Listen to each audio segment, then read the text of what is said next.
예배를 시작하도록 하겠습니다.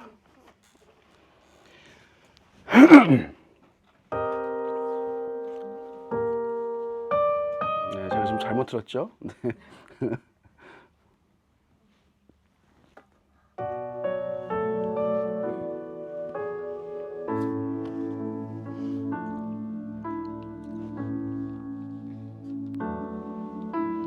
주님 큰 영광 받으소서. 홀로 찬양 받으소서. 모든 이름 위에 뛰어난 그 이름, 온 땅과 하늘이 다 찬양해.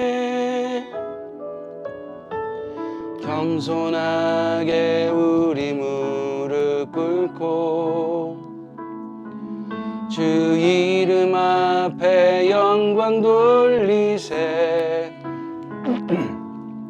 모두 절하세.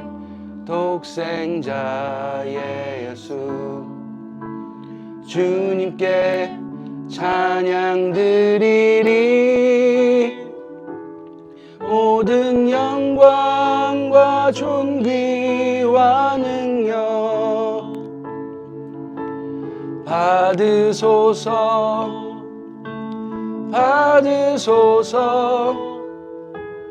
영광과 존귀와 능력 받으소서. 받으소서. 그리스도 살아계신 하나님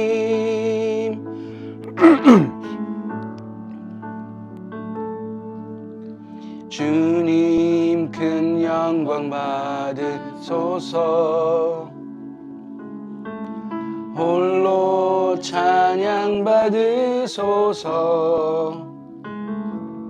모든 이름 위에 뛰어난 그 이름, 온 땅과 하늘이 다 찬양해.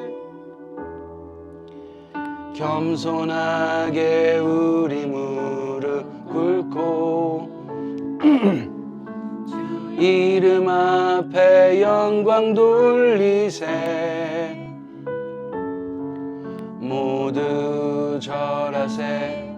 독생자의 예수 주님께 찬양 드리리. 모든 영광과 존귀와 능력 받으소서. 받으소서. 영광과 존귀와 능력 받으소서. 받으소서. 그리스도 살아계신 하나님 하나님 아버지 감사합니다. 오늘 주일을 맞아 또 주님의 전에 모였습니다. 저희들을 언제나 한이 없는 사랑으로 돌봐주시고 끊임없는 사랑으로 저희들을 사랑하여 주시고 또 저희들 늘 넘어짐에도 불구하고 힘주시고 다시 일으켜 세워주시는 주님, 저희들의 생명을 주관하시고 이 세상을 주관하시는 주님, 그 주님께서 저희들 아버지 되어 주시고 저희들의 구원자 되어 주심이 너무나도 감사합니다. 저희들이 정말 예배를 통해서 더욱더 주님과의 깊은 관계 안에 머무르기를 원합니다. 주님의 마음을 알길 원합니다. 주님의 뜻을 분별할 수 있는 저희가 되길 원합니다. 저희들이 세속에 물들지 않고 주님 안에서 정말 주님의 뜻 안에서 주님의 뜻이 무엇인지 분별하여 알며 이 세상을 살길 원합니다. 주님, 저희들에게는 그러한 힘이 없습니다. 저희들과 늘 함께하여 주셔서 정말 주님과 동행함으로 그 행복한 시간 가운데 뜻을 분별할 수 있는 분별력을 허락하여 주시옵소서. 이 예배가 주일에만 드리는 형식적인 일이 되지 않게 하여 주시고 저희들이 모든 삶 속에서 주님과 예배하며 교통하는 그런 놀라운 역사로 이끌어가 주시옵소서. 예수님 이름으로 기도드렸습니다. 아멘. 네, 제가 목이 쉬어서 이 삑사리가 나려고 자꾸 그러죠. 여러분이 크게 해주십시오. 네.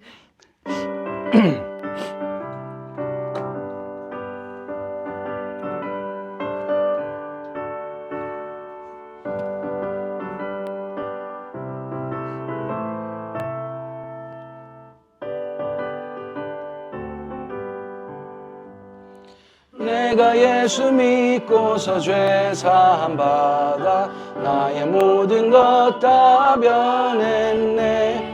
지금 내가 가는 길 천국 길이요 주의 피로 내 죄가 씻겼네.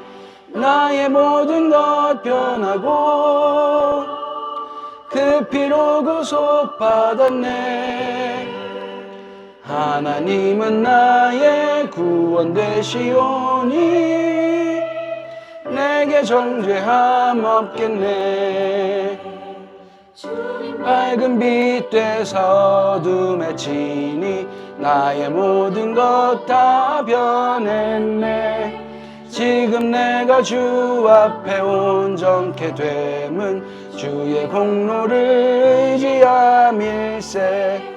나의 모든 것 변하고 그 피로 구속받았네.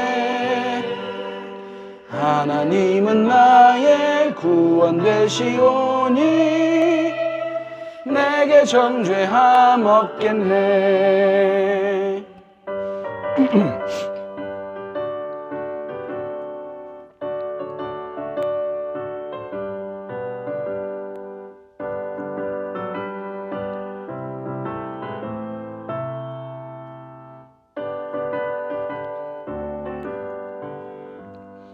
내게 성령이 임하고 그 크신 사랑 나의 맘에 가득 채우며 모든 공포 내게서 물리치시니 내 맘 항상 주 안에 있겠네. 나의 모든 것 변하고 그 피로 구속받았네. 하나님은 나의 구원 되시오니 내게 정죄함 없겠네. 네, 사도신경으로 우리의 신앙을 고백하도록 하겠습니다. 시작. 나는 전능하신 아버지 하나님 천지의 창조주를 믿습니다. 나는 그의 그 유일하신 아들 우리 주 예수 그리스도를 믿습니다. 그는 성령으로 잉태되어 동정녀 마리아에게서 나시고 본디오 빌라도에게 고난을 받아 십자가에 못 박혀 죽으시고 장사된 지 사흘 만에 죽은 자 가운데서 다시 살아나셨으며 하늘에 오르시어 전능하신 아버지 하나님 우편에 앉아 계시다가 거기로부터 살아있는 자와 죽은 자를 심판하러 오십니다. 성령을 믿으며 거룩한 공교회와 성도의 교제와 죄를 용서받는 것과 몸의 부활과 영생을 믿습니다. 아멘. 오늘 예배를 위해서 KD 한 형제님 기도해 주시겠습니다. 기도하겠습니다. 주님, 한 주 동안 각자의 위치에서 각자의 시간과 생각과 삶을 드리고 돌아왔습니다. 주님, 저희가 이렇게 모일 수 있는 것에 감사드립니다. 저희가 주님을 사랑한다 말하고 주님께 감사한다 말하지만 늘 한결같으신 주님만큼 같을 수 있을지 돌아봅니다. 주님, 저희가 하는 고백이 감사한 고백, 사랑한다는 고백이 더 진실되길 원합니다. 저희가 그냥 버릇처럼 나오는 것이 아니라 진짜 주님의 은혜를 감사하는 마음에서 우러나와 감사를 드리고 주님의 사랑이 너무나 크신 것을 느끼고 저희가 주님을 사랑한다고 고백하는 자들 되기를 기도합니다. 아멘. 저희 잘 되는 것보다 안 되는 것보다 늘 어떤 것보다 주님이 1순위가 되는 삶을 살기를 원합니다. 그러지 못하는 때에 성령님 저희를 붙잡아 주셔서 아멘. 저희가 더 밝게 보고 더 밝게 듣고 더 선하게 말하며 주님의 향기를 풍길 수 있는 나타낼 수 있는 진정한 크리스찬으로 성장하기 바랍니다. 주님 네. 저희도 이렇게 모여서 이제 예배 시작입니다. 주님 저희가 이렇게 모여서 드리는 예배 시작과 끝이 있는 것이 아니라 저희 삶이 눈 뜨고 잠들 때까지의 모든 순간순간이 주님께 드려지는 예배가 되길 기도합니다. 아멘. 주님 저희 말씀 전해주신 전도사님 통해서 주님의 말씀을 기대합니다. 저희 정말 마음밭이 정말 잘 가꾸어져서 주님의 말씀이 정말 열매를 맺을 수 있는 우리 각각의 지체가 되기를 희망합니다. 아멘. 지금 시간을 기억하고 온라인으로 드리는 모든 분들께도 동일한 역사와 은혜를 허락하여 주세요. 이 모든 말씀 예수님 이름으로 기도드립니다. 아멘. 네, 오늘 말씀은 야고보서 1장 27절하고 2장 26절 두 절을 읽도록 하겠습니다. 우리 최군 자매님께서 네. 해주시겠습니다. 하나님 아버지께서 보시기에 깨끗하고 흠이 없는 경건은 고난을 겪고 있는 고아들과 과부들을 돌보아주며 자기를 지켜서 세속에 물들지 않게 하는 것입니다. 영혼이 없는 몸은 몸이 죽은 것과 같이 행함이 없는 믿음은 죽은 것입니다. 아멘. 네, 아멘.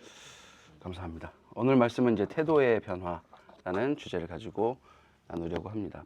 그래서 1장하고 2장을 전체를 꼭 읽으면 좋겠는데요. 저희가 예배 시간에는 읽지 않고 집에 가서 꼭 읽어봐 주시면 좋겠습니다. 우리가 지난주는 1장의 22절부터 25절 가지고 말씀을 나눴는데요. 이유 있는 행동이라는 말씀을 드렸습니다.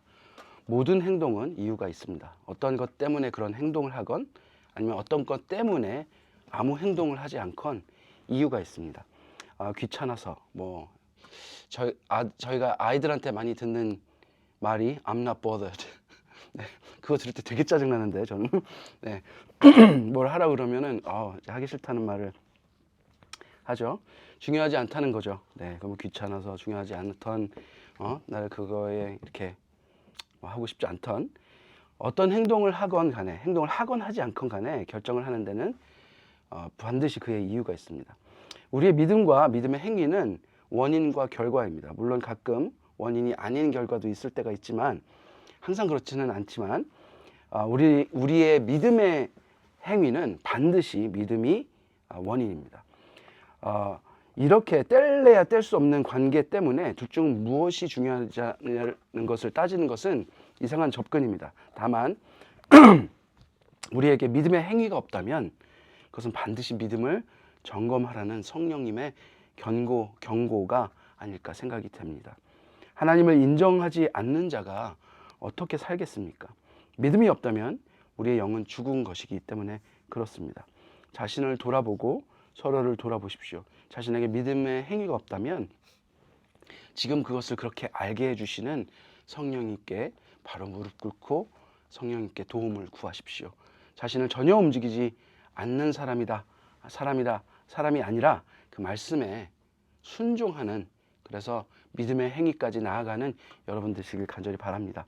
오늘은 태도의 변화는 뭐냐면 믿음과 믿음의 행위 사이에 있는 우리들, 예수 믿는 사람들은 어떻게 보면 그 사이에 있어요. 세상의 습성도 남아있고 그다음에 하나님의 말씀을 들었기 때문에 안 할 수도 없고 고치려고 노력도 해보는데 좌절도 하고 어떤 거는 또 하나님이 도우셔서 잘 되기도 합니다. 우리는 그 사이에 우리의 태도의 변화에 대해서 한번 살펴보도록 하려고 합니다. 즉 지난주 말씀에 연결돼서 구체적인 고민을 함께 여러분들과 하고자 합니다. 나에게 믿음의 행위가 보이지 않는다. 내 믿음의 행위라고 생각했던 모든 행동들을 이 믿음과 상관없다. 이렇게 생각을 해볼 수도 있고 또 하나님께서 믿음의 행위를 요구하셨지만 전혀 보이지 않는 나 자신을 발견하기도 하거든요. 저도 마찬가지고 여러분들도 마찬가지일 것 같아요. 성령께서 내 자신의 영적 상태에 대해서 정확하게 인지하게 해주시는 거라고 우리가 볼 수 있는데, 그러면 이 말씀을 통해서 우리의 상황이 내가 왜 믿음의 행동이 없을까? 왜 내가 믿음 있다고 고백하고 그때 분명히 하나님을 만난 감동이 있었음에도 불구하고 나의 생활은 변하지 않을까? 라고 인지하게 해주시는 성령님께서 우리에게 그런 인지를 계속해서 주시는 이유는 무엇일까? 절대 확실한 거 하나는요, 망하게 하기 위해서는 아니라는 거예요. 우리를 살리기 위하심임을 우리는 정확히 알고 있다는 거죠. 오늘 그 1장, 2장을 통틀어 보면서 이런 하나님의 구체적인 요구를 우리가 한번 살펴보도록 하려고 합니다. 같이 가슴에 손을 얹으시고 기도함으로 오늘 말씀을 듣도록 하겠습니다. 하나님 말씀하십시오. 제가 듣겠습니다. 하나님 말씀하십시오. 제가 듣겠습니다. 예수님 가신 대로 제가 따르겠습니다. 예수님 가시는 대로 제가 따르겠습니다. 성령님 저희와 늘 함께하여 주십시오. 성령님 저희와 늘 함께하여 주십시오. 아멘. 네. 26절, 7절을 보면요, 누가 스스로 경건하다고 생각하면서도 혀를 다스리지 않고 자기 마음을 속이면 이 사람의 신앙은 헛된 것입니다. 하나님 아버지께서 보시기에 깨끗하고 흠이 없는 경건은 고난을 겪고 있는 고아들과 과부들을 돌보아주며 자기를 지켜서 새 속에 물들지 않게 하는 것입니다. 라고 말씀하고 있습니다. 어떻게 보면 아주 섬뜩한 말씀이 아닐까 싶어요. 자신이 경건하다고 생각하면서 말과 행동은 그렇지 않으면 자신의 마음을 속이고 있는 것이라고 말하면서 그것은 하나님이 말씀하시는 경건이 아니다라고 정확하게 말하고 있습니다.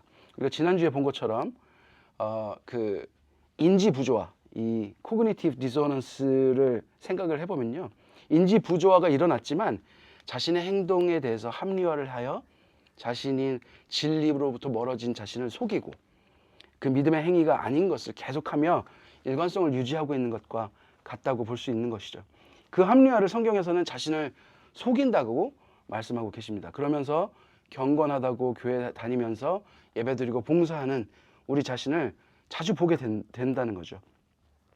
27절에서 말씀을 통해서 보면은 하나님께서 말씀하시는 경건은 믿음의 고백과 행동이 일치된 것을 의미한다는 것입니다.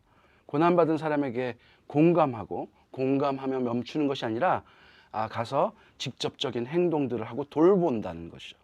그리고 자신을 새 속에 물들이지 않도록 지키는 것이라고 말하고 있습니다. 즉 믿음이 육신을 가지고 사는 이 삶에서 믿음이 어떻게 믿음의 행위가 나오도록 이끌 것인가에 대해서 질문하고 있는 것입니다.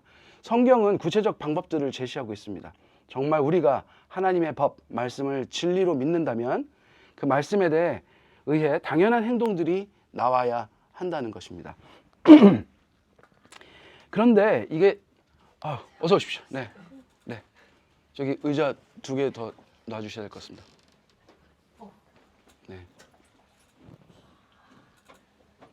네. 그런데 이런 행동이 우리가 믿음을 고백했다고 해서, 우리가 하나님을 구주로 고백했다고 해서 자동적으로 나옵니까? 절대 그러지 않습니다.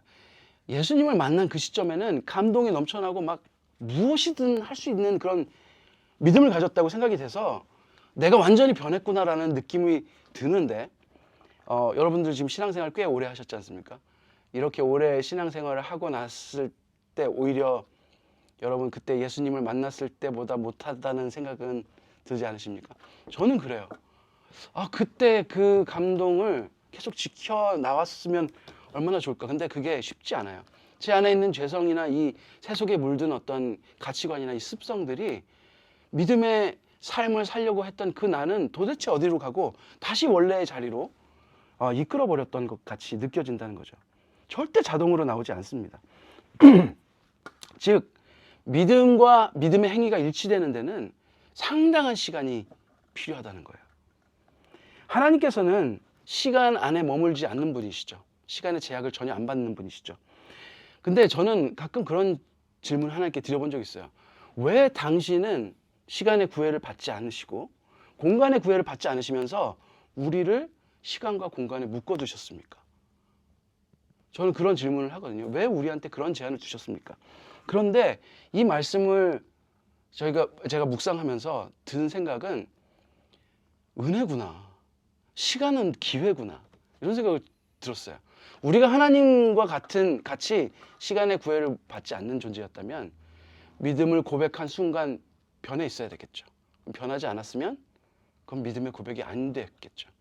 우리에게 하나님께서는 오래 참으심으로 시간이라는 굉장한 기회를 우리에게 베풀고 계신 것이 아닌가 개인적으로 생각을 해보았습니다.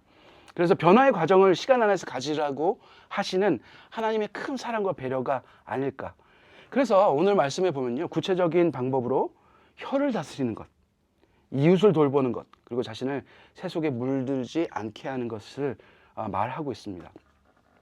여러분, 새 속에 물들지 않는다는 것에 대해서 어떻게 생각하십니까?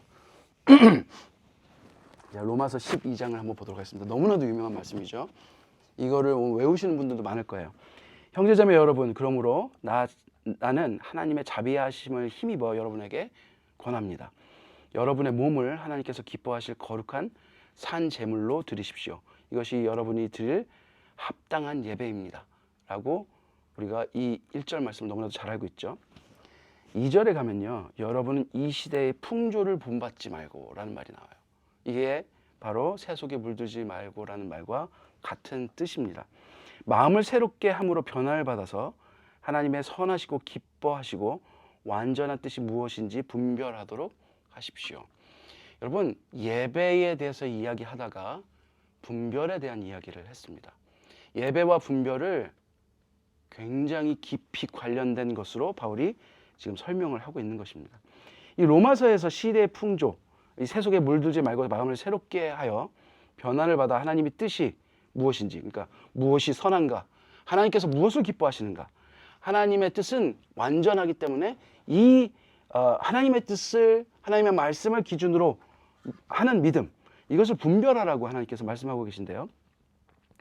이것이 이 세상에서 우리의 몸을, 이 육체를 하나님께 드리는, 그래서 우리의 육체를 다스려서 하나님의 말씀으로 온전히 쳐서 복종시키는 그런 행위들이 새 속에 물들지 않도록 하나님의 뜻을 따르도록 우리의 혀를 다스리고 우리의 육체를 다스려서 하지 않는 발걸음들을, 믿음의 발걸음들을 옮기려고 한 스텝 한 스텝 밟아 나가는 것이 바로 우리가 드려야 할 예배라고 말씀하고 계시는 거예요. 즉 하나님을 나의 주님, 구주라고 찬양하는 행위는 그 스텝으로 하나님의 말씀을 온전히 믿음으로 받아들여서 나의 몸을 다스려서 그 스텝으로 발걸음을 옮겨놓는 행위까지를 하나님을 구주로 선포하는 것으로 보고 있다는 거예요. 나의 구주이신 하나님, 그분이 나를 구원하셨음을 알고 기뻐하는 행위가 바로 나의 행동으로 옮겨지는 삶의 예배라고 말하고 있는 것입니다. 여러분, 새 속에 물들지 않는 것은 마치 하나님을 믿는 것과 반대의 개념으로 말하고 있어요. 하나님께서 무엇을 기뻐하시는지, 하나님께서 무엇을 말씀하시는 건지, 하나님께서 정하신 선은 무엇인지, 하나님의 말씀의 기준은 도대체 무엇인지, 이것과 세상의 풍조가 대치되고 있다는 거예요. 여러분, 새 속에 물드는 것이 무엇이 그렇게 큰 문제인가? 사실 우리가 신앙생활 오래 하면서도요, 이 감각이 거의 없습니다. 그러니까 제 자신을, 여러분을 봐서 아는 게 아니라 제 자신을 보면 알 수 있습니다. 모든 인류 속에서 반복되는 얘기예요. 애굽의 노예로 살다가 고통 속에 몸부림치면서 하나님께 기도하는 소리를 하나님이 들으시고 모세를 보내십니다. 그래서 이스라엘 백성을 애굽에서 출애굽해내시죠. 구원해내시는데 다양한 방법으로 하나님께서 하나님이 누구이신지 알려주시고 얼마나 전능하신지 알려주시고 그들을 얼마나 사랑하는지를 정말 많은 방법을 통해서 계속해서 알려주십니다. 그런데 결국 이스라엘 백성의 입에서 어떤 말이 나옵니까? 이집트에 살 때가 낫다라는 말이 나오지 않습니까? 이게 새 속에 물든 우리들의 본 모습이에요. 하나님께서 공급하시는 기적들보다, 하나님께서 공급하시는 사랑보다 내 육체를 가지고 내가 이미 익숙해진 나의 삶의 방법이 더 좋았다고 자꾸 돌아가게 된다는 거예요. 새 속에 물든다는 것은요, 구원이 필요한 상태, 즉 죄의 상태에 있음에도 불구하고 다양한 이유 때문에 익숙한 것, 그 다음에 나의 육체가 즐거운 것, 내가 좋아하는 것으로 일관성을 자꾸 유지하려고 하고, 나의 머릿속에서는 그러한 죄를, 하나님이 필요하지 않다고 말하는 것 같은 이 중대한 죄를 합리화시키고 나 자신을 속이고 있다는 거예요. 새 속에 물든다는 것은 가치체계가 완전히 바뀌었다는 것을 의미합니다. 세상을 창조하신, 그리고 나를 창조하신 하나님이 진리를 말씀하심에도 불구하고 진리가 아닌 것들을 가지고 세상에서는 그래도 이게 맞지라는 생각이 어느 순간에 내 속에 자리 잡아 있고, 이게 말씀과 충동될 때도 나는 나 자신을 속이며 합리화하는, 오히려 합리화하려고 적극적으로 행하지도 않고 뒤로 미뤄두는, 아예 생각 안 하려고 생각하고 피해버리는 일들이 내 머릿속에서 계속 일어난다는 것이죠. 문제는 육신의 필요가 잘못됐다는 것이 아닙니다. 편안한 삶을 원하지 않는 사람이 누가 있겠습니까? 그것은 우리 아버지이신 하나님도 바라는 것일 거라고 저는 생각합니다. 생명을 유지하는 것이 왜 나쁜 것입니까? 너무나도 소중한 것입니다. 그건 하나님께서도 공급하시고 기뻐하시는 일일 것입니다. 그런데 이러한 가치를 넘어서 잘못된 레벨링을 하기 시작한다는 거예요. 이게 이 세상과 하나님의 말씀, 이 가치가 극명하게 대비되던 시기가 있었어요. 하나님을 선택하면 죽음을 요구하던 시대도 있었습니다. 그런데 지금은 더 위험한 시대가 되었어요. 그렇게 안 해도 모든 사람이 내가 예수 잘 믿는 사람처럼 보이게 할 수 있는 수많은 방법들이 있다는 거예요. 내가 이 정도는 세상의 가치를 가지고 살아가도 누가 내 신앙에 대해서 의심하지 않을 정도로 행동하는 것이 별 문제가 없을 세상에 살고 있다는 거예요. 이렇게 살다가 어떻게 보면 정말 물든다고 이 성경에 말씀했듯이 내가 지금 어느 정도까지 하나님의 법을 거스리는 세상에 새 속에 물들어 있는지를 내가 판단할 수 있는 기준조차 갖지 않은 상태까지 왔음에도 모르고 살고 있다는 것이 문제입니다. 그래서 하나님의 말씀이 이것을 내려놓으라고 요구하면, 그게 부딪히게 되면 내가 이거 조금 즐기는 것이 왜 하나님은 그렇게 못마땅하십니까? 왜 나에게는 편안한 삶, 나에게는 왜 부자 되는 삶, 그 누구도 저 죄인들도 다 하는 그 삶을 허락하지 않으십니까? 하며 오히려 하나님께 분노를 느끼고 멀어지는 행동을 내 스스로 자행하고 있다는 것이죠. 저도 얼마 전까지 하나님께 그러한 분노를 쏟아내왔던 사람입니다. 왜 나를 이렇게 괴롭게 하시냐고 기도했던 사람입니다. 여러분, 이 얘기를 들어보셨는지 모르겠는데요. 윌리엄이라는 어떤 목사님이 계신데, 이 테네시주의 클락스빌이라는 지역의 교회 담임 목사로 청빙되신 분입니다. 근데 이 목사님이 어떤 특별한 일을 했냐면요, 청빙돼서 소개하는 그 주일 일주일 전에 가서 노숙자로 그 지역에서 사셨어요. 그래서 뭐 냄새도, 일주일 동안 밖에 있었으니까 냄새도 나고 아주 심한 몰골로 당일 교회에 참석했습니다. 그랬더니 사람들이 쫓아내진 못하고 저 뒤로 가라고 밀어내듯 해서 뒤에 겨우 아주 사람들과 멀리 떨어진 마련된 자리에 겨우 앉을 수 있었습니다. 시간이 되자 거기 담당 장로가 오늘 오신 목사님을 소개하겠다고 불렀어요. 그 순간 이 노숙자가 일어나서 앞으로 걸어 나가겠죠. 그러면서 설교를 시작하셨는데, 집에 돌아가셔서 오늘 아침 일을 곰곰이 생각해 보십시오. 그리고 여러분의 심성을 검증해 보십시오. 다음 주일에 뵙겠습니다. 그리고 예배를 마치셨다고 합니다. 여러분, 야고보서 2장 1절에 대해서는 차별에 대한 이야기가 나옵니다. 제가 읽겠습니다. 나의 형제 여러분, 여러분의 영광의 우리 주 예수 그리스도를 믿고 있으니 사람을 차별하여 대하지 마십시오. 여러분, 사람을 차별하는 것과 도대체 예수 그리스도를 믿는 것과 도대체 무슨 상관이냐라고 여러분 물어보실 수도 있을 것 같아요. 왜냐하면 우리 안에 수많은 차별이 오늘 하루 중에도 계속해서 일어났으니까요. 우리가 이것에 대한 감각이 별로 없는 정도입니다. 그런데 영광의 우리 주 예수 그리스도를 믿고 있는데 어떻게 차별이 일어날 수 있는가를 우리가 잊어버린 것은 아닐까 생각이 듭니다. 8절에 보면 이 야고보 사도는 다시 어떤 계명을 들고 나오냐면요, 내 이웃을 내 몸과 같이 사랑하라는 제1계명을 들고 나옵니다. 그런데 차별은 그 법을 어기는 것이라고 엄중하게 경고합니다. 세속적인 사람이 되는 것은요, 나도 모르는 사이에 율법을 어기는 하나님의 말씀과 정면으로 배치되는 사람으로 변해가고 있음을 말합니다.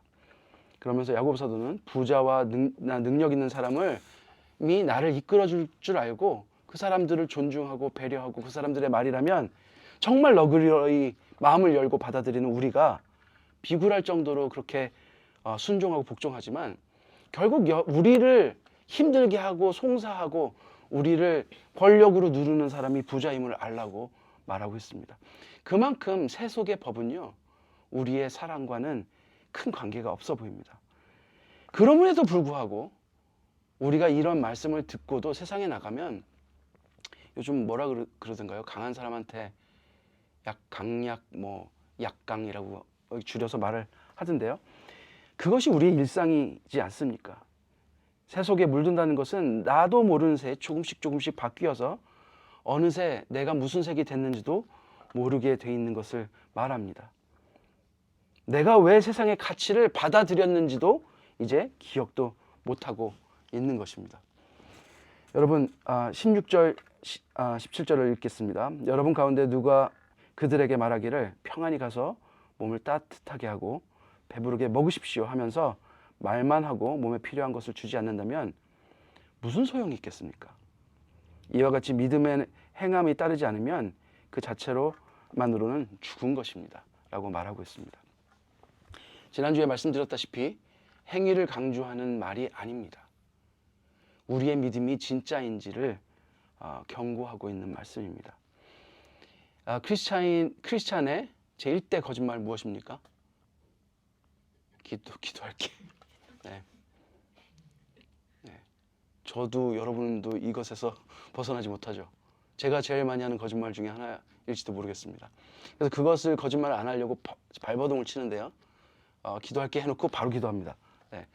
근데 이렇게까지 해서 내가 이것이 거짓말 되지 않게 하는 정도로 나의 삶이 왜 이렇게 되었나라는 생각도 하게 돼요. 내 머릿속의 지식으로는 하나님의 말씀을 많이 들어서 너무나도 알고 있어요. 그런데 어떻게 내 행동을 이렇게 바꿀 수 없을까? 어느새 나는 이렇게 멀리까지 와버렸나? 그것은 내 안에 있는 믿음이 아닌 것 같은 느낌이 들 정도로 내가 믿음의 사람이 맞는가? 여러분, 오늘 말씀에 따르면 저는 너무나도 작아질 수밖에 없는 사람인 것 같습니다. 오늘 말씀에서 보면요, 이제 아브라함과 라합을 예로 들고 있는데요. 크리스천이라 하면, 믿음의 사람이라 하면 하나님의 말씀의 가치가 삶 속에서 나와야 한다는 것. 그래서 아브라함이 하나님께서 이삭을 바치라고 요구하셨을 때 바친 것처럼, 이삭의 믿음도 너무 뛰어나죠. 아브라함이 무슨 힘이 있겠습니까? 청년 이삭을 강제로 끌어서 그 제단 위에 올렸겠습니까? 많은 신학자들이 우리가 예상할 수 있는 바와 같이 이삭 스스로 올라갔습니다. 자기가 아버지가 하나님께서 너를 바치라고 한다는 말을 듣고 스스로 제단 위에 올라간 거예요. 여러분, 이게 삶의 예배이고 이것이 하나님의 거룩한 뜻을 분별하는 행위이고 나의 경험을 뛰어넘는 창조주 하나님의 말씀을 진리로 받아들이는 삶이 아닌가 싶습니다. 내 삶을 하나님께 거룩한 산 제물로 드리는 우리의 삶이 무엇입니까? 왜 성경은 이러한 찔리는 말로, 이런 아픈 말로 우리를 계속 죄책감이 들게 하는 것일까요? 왜냐하면 이렇게 살다간 우리는 세속에 물들어 하나님을 내가 더 신뢰하는 무언가의 아래로 두는, 즉 하나님을 버리는 삶으로 전락해버리기 때문에 그렇습니다.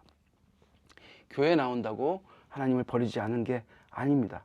성령께서 비추시는 우리 자신을 성경이라는 거울로 보았는데도 이 거울을 내려놓는 순간 잊어버리는 우리는 하나님이 더 이상 아닌 사람으로 사는 것과 다름이, 하나님이 나의 구세주가 아닌 것으로 사는 것과 다름이 없기 때문에 그렇습니다.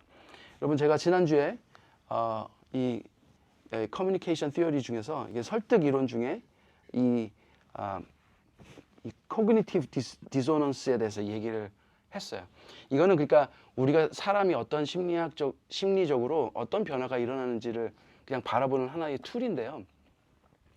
이게 왜 커뮤니케이션 이론에서 중요하냐면, 모든 관계는, 사람과 사람의 관계는 나의 어떤 정보나 마음이나 이런 것을, 이 메시지를 보내면 리시버가 받고 이해하고 다시 자신의 메시지를 보냄으로 이루어져 있습니다. 여러분, 예배는 무엇입니까? 예배는 하나님께서 나를 사랑하시고 나를 구원하셨다라는 은혜의 그 사실의 복음을 우리에게 전해주시는 것이고, 우리가 수신자로서 그것을 들었을 때 하나님, 당신이 바로 나의 구세주이시군요.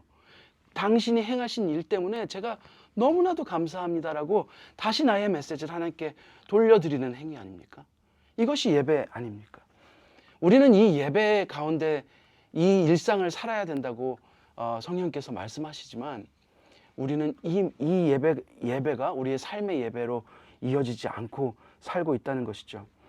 여러분, 우리가 실제로 이 야고보에서 말씀하듯이 이 행동의 이 behavioral change가 일어나려면, 이 우리의 행태가 실제로 변화하는 것이 일어나려면 인간을 바라봤을 때 attitude change가 일어나야지 변할 수 있다는 거예요. 하나님의 말씀을 우리가 계속 들을 때마다 우리의 인지는 변화가 일어날 수 있습니다. 아, 저 말이 맞지. 근데 야고보서에서 뭐라고 말합니까? 거울로 우리를 볼 때만 인지하지 내려놓는 순간 까먹는다고 경고하고 있지 않습니까? 무슨 심리학을 마스터한 사람처럼 말하고 있어요. 우리는 이 코그니티브 체인지가 일어나더라도 우리의 애티튜드가 변하지 않으면 절대 우리의 행동 변화는 일어나지 않는다는 거예요. 우리가 말씀을 듣지만 뭔 소린지 관심이 없을 때도 있고, 아니면 우리가 말씀을 듣지만 정말 동의하더라도 우리의 애티튜드를 바꾸는 일까지 일어나지 않는다는 거예요. 여러분, 예수 믿는다는 것은요, 제가 어떻게 보면 제 언어로 정의를 해보면요, 저희는 우리의 행태 변화까지 이르도록 애티튜드가 변해서 이 행태를 계속 변화해 나가는 과정에 있는 사람들이라고 저는 생각이 들어요. 우리가 정말 복음이 진리다라고 받아들이고 그 믿음을 하나님께서 주셨다면, 우리는 우리의 애티튜드가 어떻게 변해야 되는지도 너무나도 잘 알고 있습니다. 예수님께서 바울이 예수님의 마음을 본받으라고 하신 말씀이 있어요. 영어 성경에 보면 거기에 애티튜드라고 말하는데, 예수께서 하나님이신 자신의 그 스테이터스를 버리시고 사람이 돼서 이 땅에 내려오셔서 종의 형체를 가져 죽기까지 순종하신 예수님의 그 태도를 우리가 본받아야 한다라고 명령하고 있는 말씀이 떠오릅니다. 여러분, 행동하지 않는 우리 자신, 하나님의 말씀대로 살지 못하는 자신의 이 자신의 상태가 우리에게 가장 큰 매터가 됐으면 좋겠어요. 내 소원은 다른 게 아니라 내가 정말 단 한 발자국이라도 나의 행동이 예수 그리스도의 행동으로 변했으면 좋겠다. 내가 예수를 구주로 말만 시인하고 나의 태도가 변했는지 안 됐는지, 도대체 이 흔들리는 내가 정말 예수님과 끝없는 동행으로 인해서 나의 모든 행위가 예수 그리스도의 닮은 성품으로 나의 행동까지 온전히 변하는 그 성화가 일어났으면 좋겠다. 이게 우리 인생의 가장 큰 매터가 됐으면 좋겠어요. 어떤 사람이 예수를 믿고 180도 변화가 일어났다고 생각했지만, 사실 일상으로 돌아보면 그렇지 않잖아요. 그런데 우리가 예수 그리스도와 깊은 동행 가운데 있으면 내가 단 삶의 한 절이라도 그 예수 그리스도의 성품에 닮았으면 좋겠다라는 것이 우리 인생의 가장 큰 매터가 되는 그러한 크리스찬이 되었으면 좋겠습니다. 여러분, 우리에게 그런 애티튜드의 변화가 일어난다면 하나님께서 반드시 우리를 성스러운 예수 그리스도의 모습으로 변화시켜 나갈 것이라고 저는 믿습니다. 예수를 믿는 믿음으로 생기는 가장 중대한 변화는 다른 변화가 아닙니다. 내가 하나님 말씀대로 사는가? 내 애티튜드가 변해서 실제로 믿음의 행위가 내 삶에 있는가? 그 삶의 예배로 하나님께 드려야 할 영적 예배를 매일같이 드리고 있는가? 단 한순간도 예수와 떨어져서는 그 행위가 불가능하니 내가 오늘도 하나님과 동행함이 단 한순간도 떨어져 있는 시간이 없었으면 좋겠습니다. 이게 우리들의 소원이 되었으면 좋겠습니다. 그렇다면 우리는 우리의 태도 변화는 반드시 행태의 변화까지 이루어질 줄 믿습니다. 여러분들이 이 야고보서의 경고를 우리가 온전히 이행해내는 그러한 성도, 그러한 교회가 되었으면 좋겠습니다. 예수님께서 우리와 함께 하시니 반드시 이루게 될 것입니다. 제가 기도하겠습니다. 하나님 아버지 감사합니다. 우리에게 이 말씀을 주시는 것은 우리를 죄책감이 들게 하시거나 우리를 정말 포기하게 만들거나 늘 책망하시는 주님으로부터 멀리 도망가게 하기 위해서가 아님을 저희들 너무나도 잘 알고 있습니다. 하나님께서 저희들 너무나도 사랑하셔서 주님께서 돕고 이끄시고 힘 주실 것인데 우리의 상태를 보게 하시고 그럼에도 불구하고 끝없는 사랑으로 저희들에게 손 내미시며 괜찮아, 내가 함께 할 거야, 내가 너에게 힘 줄 거야, 너 그래서 나의 자녀로서의 왕의 자녀로서의 성품으로 내가 이끌어낼 거야 라고 말씀하시는 주님 너무나도 감사합니다. 저희들이 그 삶이 그렇게 주님과 동행하는 삶이 저희들의 소원이 되게 하여 주시옵소서. 저희가 새 속에 물들지 않고 주님께서 주시는 그 분별력을 가지고 하나님의 말씀을 이행하며 이 세상에 살아나가는 것이 저희의 가장 큰 소원이 되게 하여 주시옵소서. 그럴 때 주님께서 반드시 저희들 예수 그리스도의 성품으로 변화시켜 나가실 주님을 믿으며 찬양합니다. 하나님 그러한 교회로 우리 모험교회를 이끌어 주시옵소서. 예수님 이름으로 기도드렸습니다. 아멘. 네, 우리의 말씀을 적용하면서 찬양 드리도록 하겠습니다.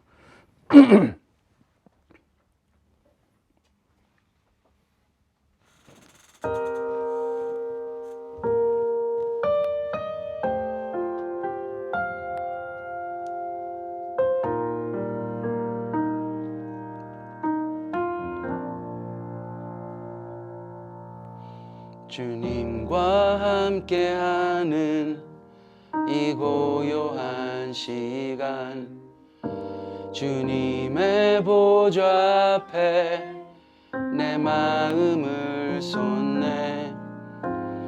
모든 것 아시는 주님께 감출 것 없네. 내 마음과 정성 다해 주 바라나이다. 나 염려하잖아도 내 쓸 것 아시니 나 오직 주의 얼굴 구하게 하소서. 다 이해할 수 없을 때라도 감사하며 날마다 순종하며 주 따르오리라. 온 마음 다해 사랑합니다. 온 마음 다해 주 알기 원하네. 내 모든 삶 당신 것이니 주만 섬기리. 온 마음 다해 온 마음 다해 사랑합니다. 온 마음 다해 주 알기 원하네. 내 모든 삶 당신 것이니 주만 섬기리. 온 마음 다해 주만 섬기리. 온 마음 다해. 하나님 아버지 감사합니다. 주님께 작은 예물 주님께 드립니다. 저희들이 늘 고백하지만 저희의 모든 생명도 저희 인생도 주님의 것임을 고백합니다. 하지만 저희들이 이것을 잊고 살 때가 너무나도 많습니다. 저희의 행동만 보면 저희가 정말 예수를 믿는 사람들인지 예수를 주로 고백하는 사람들인지 믿을 수 없을 정도로 제 안에 분노가 많고 미움과 시기와 질투가 가득함을 주님 앞에 고백합니다.